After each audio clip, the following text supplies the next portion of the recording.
What is going on, guys? Liz over here at Pondering Creations Farm. Welcome back to my channel. We are hanging out by the pond today, but we are actually gonna head inside. Even though it's a beautiful day outside, we are gonna be going in the pantry today. I have some restocking to do, and I figured I would just take you guys along with me.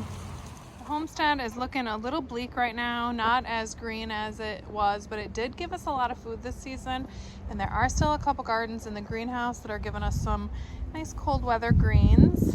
Welcome back to the pantry. I'm pretty sure the last time we were down here together, this whole bottom row was dry storage, and I kind of just moved some of that stuff out of the way. Out of it over here by my freeze dryer, and I'm just going to get something and put it over the top of this so that it doesn't get exposed to light, because I do have some freeze dried food over here.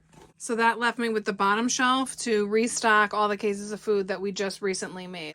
The past probably month we have been processing a lot of our meat birds that we raised in the garden, so it's time to restock the stock. I mean, it just has to be done at a certain time of year because that's when you have it coming in from the homestead. I also made turkey soup, chicken soup, and canned chicken twice, so we have a lot of that on the shelf.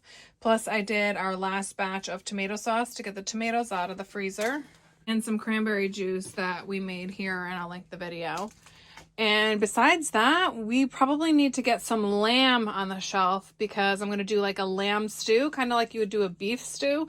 That's on my to-do list because we have a couple more sheep coming into the freezer. I want to assure everyone that you don't have to only make the things that you can, but being zero waste or at least low waste is really important too. So preserving food so that it doesn't end up in the trash can or compost pile is another great thing.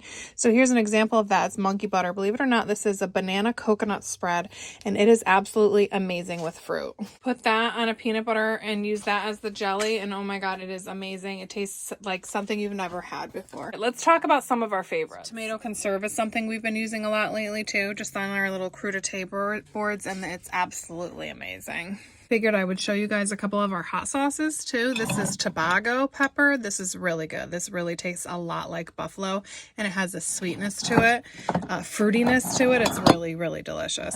Ghost pepper, this one's a little hot, and then this is a fermented ghost pepper. A lot of the pickled stuff you're supposed to let sit for a couple months to really develop its flavor, but I'm pretty sure that these jalapeno candy is ready. I haven't really eaten much is this sweet ginger tomato sauce. I do it with my orange tomatoes, and it's like a sweet and sour, and it's amazing dipping sauce for chicken, but it's also, you can use it in a lot of recipes. It's really, really good.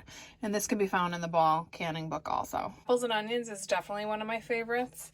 We do our own maple syrup, so that's something I use a lot.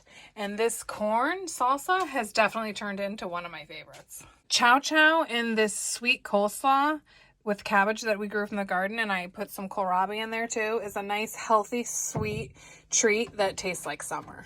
Thanks for joining us at the farm today, everyone. I encourage you to get something on your shelf, even if it's just buying a couple extra things at the store, so that you have that convenience food to turn to when you're not feeling well or when you just don't feel like shopping. So we will see you guys next week with some of our Christmas decorations. Make sure you follow us on TikTok. I have been sharing some of my videos over there, but usually only 2 out of the 7. So head on over there and see what we have going on.